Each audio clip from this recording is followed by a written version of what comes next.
A leak a day keeps the keynote away, or a leak a day keeps the suspense away. Today we've got a very quick update, and this is regarding the iPhone 9 and the new colors it'll be coming in. So these have been shared online by Slash Leaks, and it gives us our first look at the actual physical colors of these iPhones. Now I hesitate to even call these dummies because the attention to detail is so good on them, and the dual SIM card slot usually does not come out, or the SIM card slot in general on a mock-up of some sort does not come out like that. So these look fantastic. These aren't all of the colors, but the colors that it does show are so much better than what I had. So the models that I was given have a chrome border. This one has sort of a matte plastic feel to it, and it's not the same as looking at these. These look like almost finished products. So these are supposedly dummies. They don't work, but it gives us an idea of what the actual space gray will look like, the silver color, and there's that gold color. This matches the iPhone 8 gold. I don't know why, but it looks so good on this iPhone. Man, these things are going to be killer in sale, seriously. And the red one is the product red, but without the product red label, so it's just going to be a red. It seems to match up with that color perfectly.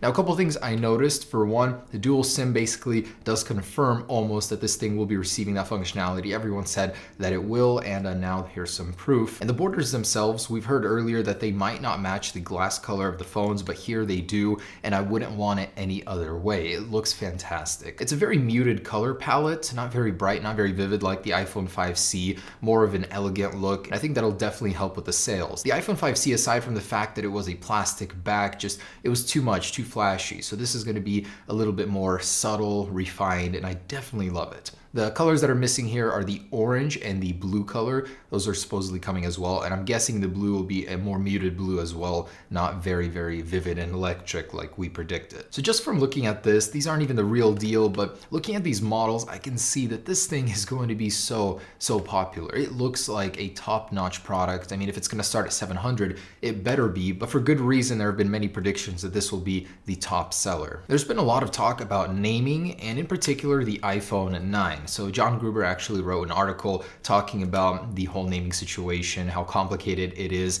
and he says that he's going to be surprised if it's going to be called the iPhone XR, which we've seen circulating in the last few days. The iPhone 9 is the most logical name for it. I definitely agree. And most recently, there's been a lot of talk about this thing being named the iPhone XC model. So that way it'd be the XC, XS, and XS Max.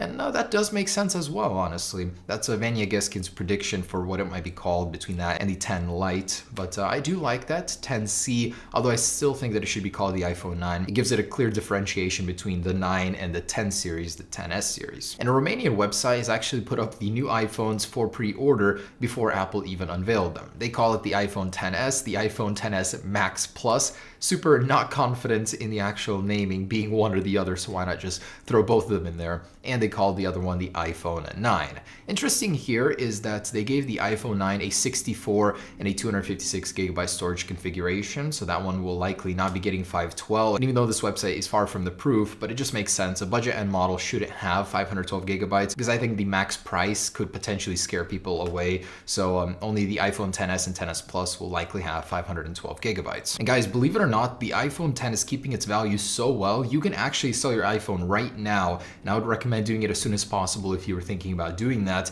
and upgrading to the iPhone XS for literally $150 to $200 max. Apparently, the iPhone X has kept 68% of its value, so you guys can sell this $1,000 smartphone for $680 on the used market, and that's an average going price. That's remarkable when you compare it to the rest of the phones. So the iPhones are on top, the iPhone 8 series, the iPhone 10 series, and then goes the Galaxies. And the Galaxy S9 Plus has lost almost half of its value just being out for 7 months. It really is remarkable how well Apple products hold their value with time. So using this, you can actually sell your iPhone and upgrade for just a couple $100 if you really wanted to, but don't hesitate, do that as soon as possible. So there it is, guys, our daily leaks. We'll see what else comes out, but these colors look fantastic. And although I won't be getting them, it's nice to have a choice for the people that will be going for the cheaper end model. All right, guys, stay tuned. Just a little over 4 days to go.